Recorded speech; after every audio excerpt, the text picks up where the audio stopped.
Hey you guys, welcome back to my channel. Hope you guys are having a great day. Hopefully if you are viewing this video you have seen the last two videos, so me talking doesn't seem annoying to you. Okay. Anyway, if you are new to my channel, my name is Nadia. Hey. So pretty much in today's video what I wanted to do is give you guys a tour of a house that is listed at $1.2 million. I always wondered what a house that cost $1 million looked like. Now the only house that I've ever and I haven't really even seen it, I've seen like little pictures here and there just online, and that was Candy's house, and I know her house was like $1 million, and I'm like, oh, this is amazing. You know, it has her house and it has an in-law suite and she gets this big pool, indoor, outdoor, and I'm just like, okay, $1 million look real good. So I saw this house or whatever and it said starting off at 900. So I would definitely say be leery of those signs, because the model always has all of the full upgrades and it gets you with your eyes and stuff, okay? So I went on ahead and I toured this home, so I'm going to go ahead and share that with you guys, and then at the end I'll give you my personal opinion, okay? So let's go ahead. So coming into the property, the very first thing that I noticed was the swing in the front, and it was just so gorgeous, you guys. It was so nice. But keep in mind, all these items in this home is upgrades. So going into the front door, the first thing that I want you guys to look at is the ceiling. It is just so gorgeous. Again, this is another upgrade. Think about my house, very similar. The dining room is off to the right and then the office is to the left. I didn't go into the office because someone was in there and I was just trying to still respect people's privacy. It was an open house, and once I made it past kind of like the front door and going down the hallway, you're met by the master bedroom. I love this niche. It is just absolutely gorgeous. The way that they designed it looks really good. Then I turned into the master bedroom. I am so sorry that I didn't pull the camera up, but literally it was just the bed and the two nightstands. Now the bathroom I thought was really beautiful. The only thing in the bathroom is I wish they took the time out to create more of a pattern instead of having it look so mosaic like that. Other than that, I thought the shower was really nice. Past the shower, you get into the master closet. Again, I thought this was really nice, but when I heard the price, I was like, not so much. So going into the living room, you guys, I was so taken back. It really made me appreciate our home and the work and also effort that I put in the time that it took to get our space to look like that, because this is pretty much the layout of our house. I had to kind of look everything over, but pretty much you had your living room, the dining room is that small table, and then you had a second sitting area, which would be like a formal dining if you wanted it to be. But again, it's just another niche and a fireplace there. And then off into the right is another bedroom. The bedroom was a regular size. Nothing was fantastic about it. And then there was a bathroom in the room. The countertops was marble. It was really nice. And then you had the bathroom and then the tile in the tub. So off to the garage door is the mud room. And again, what makes this room really pop is really the colors, you guys. Just doing that really neutral wall with the pop of that blue looks really great. And you guys know how I feel about blue.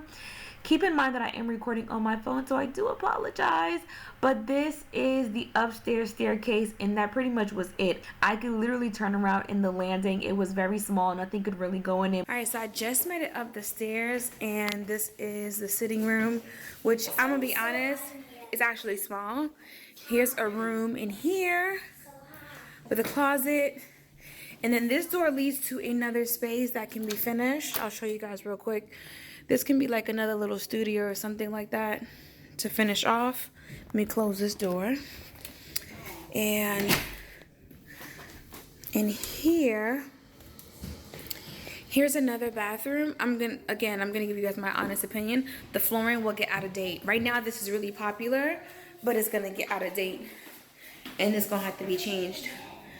And then here's another room, and that's pretty much it for upstairs. It's super small. Where you see your money at is really downstairs. So I made my way back downstairs because I really wanted to see what the pantry looked like, you guys. And this is what $1 million pantry looks like. I was actually a little disappointed. I was expecting to see a little bit more in the space. This house did not have a basement. There wasn't no large outdoor space. There wasn't anything. This was pretty much it. Alright, so let me give you guys my full opinion, and hopefully no one lives in that neighborhood. Hopefully no one was looking in the neighborhood. Okay, this is just my opinion, and I think now, let me just say now, I'm gonna be 35. I look at the house buying process so differently than I did when I was 20. If you showed me this house in this neighborhood when I was 20, I probably would have peed on myself and been like, oh my gosh, it's so amazing. At 35, I'm like, am I gonna get my money back? Like, resale value? Like, is this an investment for real, for real? I do not feel like this house is worth $1 million. It was very boxy. There really wasn't much to it.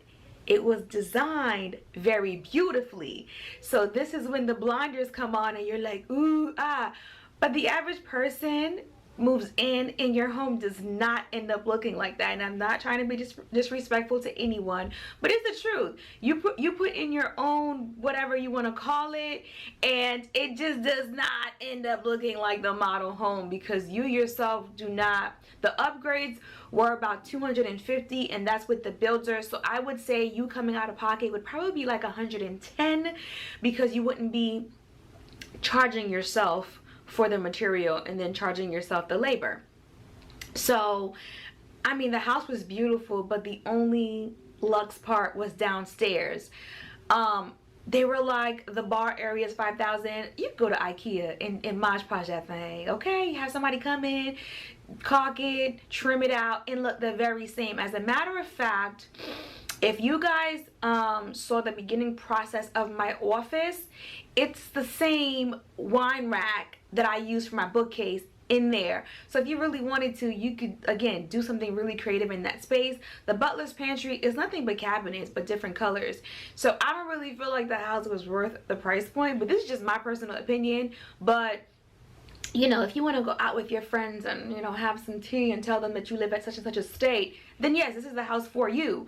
But I just didn't feel like, I just didn't feel like the house was worth that, you know what I'm saying? But I did love the fireplace in the back. The master bathroom I thought was really beautiful, but I'm definitely a tub girl.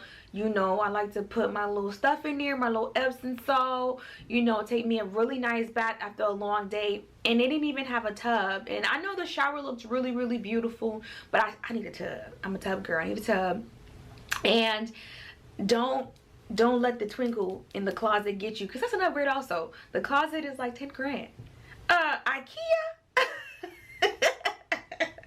Y'all better call IKEA, because I was like, what? $10,000? It's beautiful. Don't get me wrong. If you have the money and you want like a move-in ready home, I think the house is beautiful.